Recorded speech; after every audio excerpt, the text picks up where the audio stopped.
बस्तर अंचल के समग्र विकास की दिशा में एक ऐतिहासिक निर्णय लेते हुए प्रदेश सरकार ने बोधघाट सिंचाई परियोजना को पुनः प्रारंभ करने की घोषणा की है।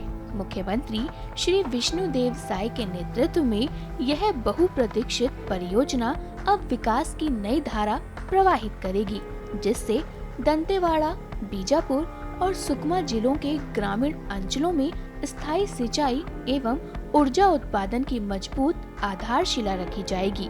करीब 49 करोड़ रुपए की लागत से बनने वाली इस परियोजना से 3,78,475 हेक्टेयर क्षेत्र में सिंचाई सुविधा सुनिश्चित की जाएगी, जिससे कई गांवों को लाभ होगा।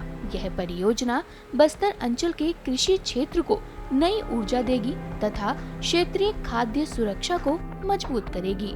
मुख्यमंत्री श्री साय ने बताया कि इस परियोजना के अंतर्गत गोदावरी और इंद्रावती नदी के जल संसाधनों का समुचित दोहन करते हुए नहर नेटवर्क, जलाशय और पंप हाउस का निर्माण होगा, जिससे किसानों को रबी और खरीफ दोनों सीजन में जल आपूर्ति सुनिश्चित की जाएगी। सुनिए कलेक्टर कुणाल दुदावत ने इस निर्णय का स्वागत करते हुए क्या कहा।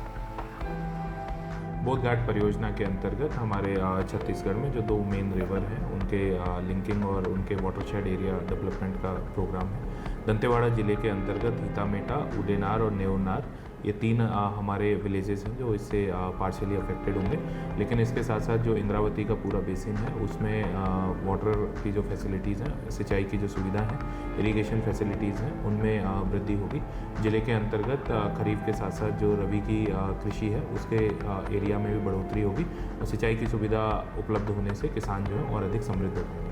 निश्चित तौर पे अगर परियोजना के संपूर्ण एरिया की बात करें तो जो फिशरीज़ की फैसिलिटीज़ हैं, इरिगेशन की फैसिलिटीज़ हैं, पावर जनरेशन फैसिलिटीज़ हैं, इन सब के साथ साथ जो टूरिज़्म की फैसिलिटीज़ हैं उनमें भी निश्चित तौर पे वृद्धि होगी। लोगों की आमदनी में वृद्धि होगी, रोज़गार की जो सुविधाएं अवेलेबल है, जो ऑक्सिलरी एम्प्लॉयमेंट अवेलेबिलिटीज़ हैं उनमें भी वृद्धि होगी। डेफिनेटली डिस्ट्रिक्ट में प्रॉस्पेरिटी आगे जा करके अच्छा होगा।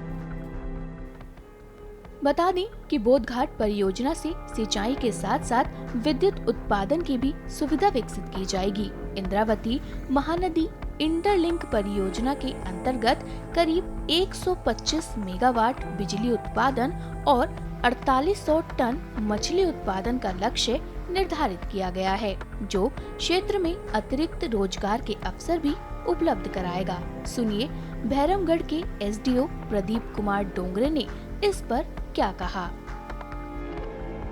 बोधघाट परियोजना के बारे में जहाँ तक मुझे मालूम है कि यह एक बहुत पुरानी योजना है और मेरे ख्याल से 86 या 87 के आसपास चालू हुआ था, जो टुकड़ों में चालू हुआ और फिर बंद भी हो जाता था, चालू होने के बाद फिर बंद हो जाता था।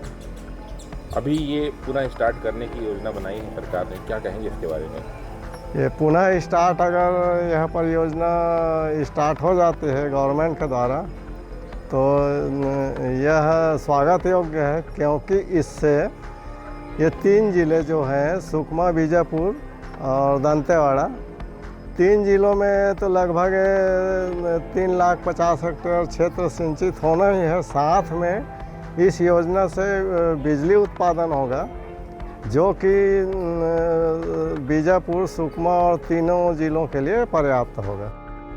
बता दें कि दंतेवाड़ा जिले के 100 से अधिक गांवों को इससे लाभ होगा। यह परियोजना न केवल किसानों के जीवन में सकारात्मक बदलाव लाएगी, बल्कि आदिवासी समुदाय के आर्थिक और सामाजिक उत्थान का भी आधार बनेगी।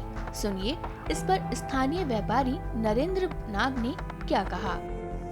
बोधघाट परियोजना जो सरकार फिर से प्रारंभ करने वाली है, बहुत अच्छी पहल है। सरकार यदि ईमानदारी से इस परियोजना को पूरी करती है तो पूरे क्षेत्र को जहां बिजली मिलेगा, उसके अलावा रोजगार भी पैदा होगा, मत्स्य पालन की भी योजना है, सिंचाई का रकबा बढ़ेगा, इससे सभी को फायदा है। बहुत अच्छी योजना है, बस ईमानदारी इस कार्य को पूरा करना चाहिए।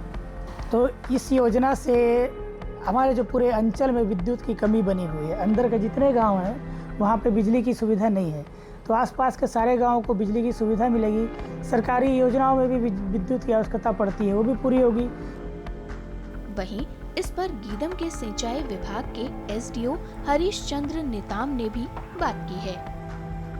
ये अभी जो पुल से अपन देख रहे थे वही है जो ये काफर डैम है, जिसको अस्थायी बांध बोलते हैं। जैसे कंस्ट्रक्शन कार्य जब चलता है तो ऊपर में पानी को रोकने के लिए अस्थायी बांध बनाया जाता है, वो है ये जो दिख रहा है वही है। कितने साल पुराना कंस्ट्रक्शन है? ये